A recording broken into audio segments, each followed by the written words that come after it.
दोस्तों आज की वीडियो बहुत ही ज्यादा अहम होने वाली है, तो इसे थोड़ा ध्यान से समझने की कोशिश कीजिएगा। एक दफा एक शख्स अपने गुरु के पास जा करके उसे बोलता है कि गुरुजी, क्या आप मुझे जिंदगी की कीमत समझा सकते हैं? यानी जिंदगी की कीमत पूछना चाहता हूँ आपसे कि जिंदगी की कीमत क्या है। उसका गुरु उसकी बात समझ जाता है और उसे एक पत्थर देता है और उसे कहता है कि ये पत्थर फरोख्त किए बगैर बाजार में जाओ और इसकी कीमत मालूम करके आओ। वो आदमी इस पत्थर को लेता है और सबसे पहले सब्जी मंडी जाकर उसकी सब्जियां फरोश करने वाले के पास जाकर उससे पूछता है कि अगर मैं आपको ये पत्थर फरोख्त करूं तो आप इसकी कीमत क्या लगाते हो। तो वो सब्जी बेचने वाला उससे पत्थर लेकर उसे देखता है और उसे एक चमकदार शीशा समझकर उसे कहता है कि अगर तुम ये पत्थर मुझे देते हो तो मैं तुम्हें इसके बदले चंद किलो सब्जी तुम्हें दे सकता हूँ।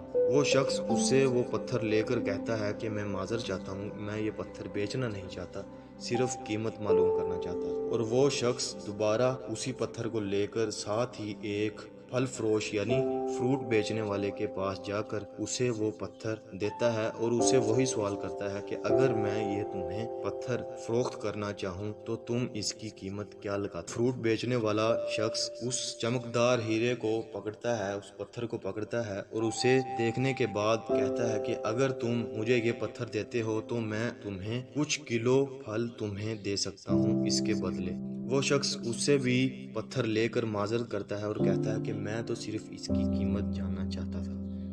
फिर वो आदमी उसी पत्थर को लेकर के साथ ही बाजार जिसमें एक सुनार की दुकान होती है उसके पास ले करके जाता है और उसे कहता है कि अगर मैं ये पत्थर फरोख्त करूं आपको तो आप इसकी कीमत क्या लगाते हैं। दुकानदार ने इस चमकदार पत्थर को एक ऐनक के नीचे रखा और बोला, मैं तुम्हें इस पत्थर के 30 लाख रुपए दूंगा अगर तुम मुझे ये बेचना चाहते हो। इस शख्स ने उसे कहा कि मैं इतने में तो नहीं बेच सकता। उस दुकानदार ने फिर दोबारा कहा कि अगर तुम ये पत्थर मुझे देते हो तो मैं तुम्हें इसकी 1 करोड़ रुपए कीमत अदा करूंगा और ये पत्थर मुझे दे दो। उस शख्स ने दुकानदार से फिर माजरत की और बोला कि मैं ये पत्थर तो नहीं बेच सकता। वो शख्स वहां से एक और दुकान के पास जाता है जो वो देखने में तो काफी ऊंची और बड़ी दुकान थी। जब वो अंदर जाता है तो उसे मालूम होता है वो दुकान एक कीमती पत्थरों की होती है। वो शख्स अपना कीमती पत्थर लेकर उस पत्थरों की दुकान के अंदर चला जाता है और कीमत मालूम करता है। जब दुकान के मालिक ने बड़े रूबी पत्थर को देखा तो इसने जल्दी से एक लाल कपड़ा बिछाया और इस बंदे को बोला कि इसके ऊपर रख दो। वो बंदा हैरान रह गया। दुकान के मालिक ने इस बंदे से पूछा कि आप ये अनमोल रूबी पत्थर कहाँ से लेकर आए हैं? कीमती पत्थरों के दुकान का मालिक बोला, अगर मैं पूरी दुनिया और अपनी जिंदगी भी बेच लूं तब भी मैं इस अनमोल पत्थर को खरीद नहीं सकता। वो शख्स हैरत ज़दा और उलझा हुआ अपने उस गुरु के पास जाकर उन्हें सारा का सारा किस्सा सुनाता है और इस बंदे ने अपने गुरु से पूछा कि अब बताएं मुझे जिंदगी की कीमत क्या है। उस गुरु ने उस शख्स से कहा कि फ्रूट, सब्जी, सुनार और वो कीमती पत्थर बेचने वाले से जो जवाबात जो तुमने सुने हैं वो हमारी जिंदगी की वजाहत करते हैं, हमारी जिंदगी की कदर बताते हैं। शायद तुम खुद एक कीमती पत्थर हो,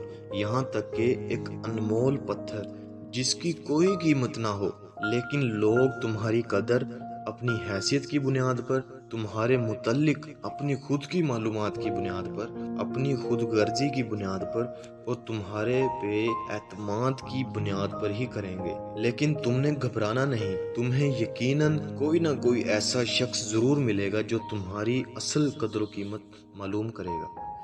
दोस्तों, इस कहानी से हमें जो सीखने को मिलता है वो ये है कि अपने अंदर खुद एतमादी पैदा करो, अपना ख्याल करो, अपना एहतराम करो, खुद से मोहब्बत करो, क्योंकि आप भी मुनफरिद हैं, बिल्कुल उस रूबी पत्थर की तरह जिसकी कोई कीमत नहीं। आपकी जिंदगी भी अनमोल है, इसकी कदर करें, कोई आपको बदल नहीं सकता। दोस्तों, इसी के साथ ही मुझे दीजिए इजाजत। हंसते रहें, मुस्कुराते रहें और खुशियां बांटते रहें।